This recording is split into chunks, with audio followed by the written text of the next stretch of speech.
পাম্পগুলোতে এখনও ভিড় রয়েছে। এ নিয়ে আরও জানাতে পরিবার থেকে যুক্ত হচ্ছেন ফরহাদ বিন নূর। ফরহাদ, দেখা যাচ্ছে বেশিরভাগ পাম্পই এখন বন্ধ রয়েছে, দু একটি খোলা থাকলেও সেখানে ক্রেতারা ভিড় করছেন। এর আগে প্রতিবেদন দেখছিলাম আমাদের এক সহকর্মীর, সেখানে কিন্তু তিনি বলছিলেন যে যারা ক্রেতা রয়েছে তারা কিন্তু অভিযোগ করেছেন তেল বাড়তি দামে আসলে বিক্রি হচ্ছে। এর কারণ কি বলছেন ক্রেতারা?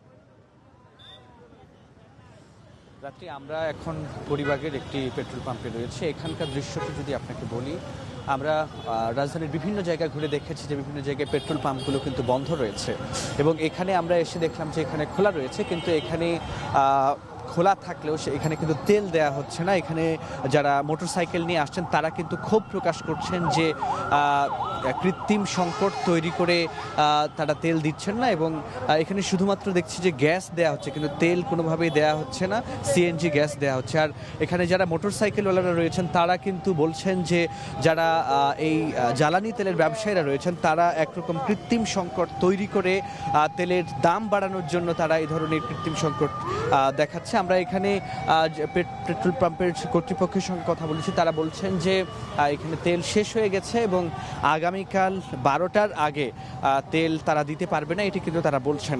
এবং আজকে সারাদিনই তারা এখানে তেল দেয়নি এবং তারা বলছেন যে গত সকালেই ভোরেই পুরো তেল এখানে যাচ্ছিল সব কিছু তারা সব বিক্রি হয়ে গেছে, সেটি কিন্তু তারা বলছেন।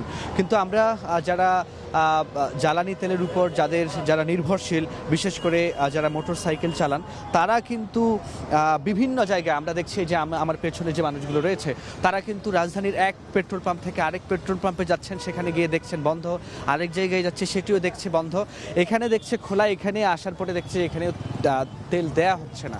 তো সব মিলিয়ে আমরা কিন্তু দেখছি যে এই ধরনের যারা মোটরসাইকেলওয়ালারা রয়েছেন তারা কিন্তু এক ধরনের ক্ষোভ প্রকাশ করছেন। তো এই ছিল রাত্রি আমার কাছে পেট্রোল পাম্প থেকে সবশেষ তথ্য। রাজধানীতে জ্বালানি তেল কিনতে পেট্রোল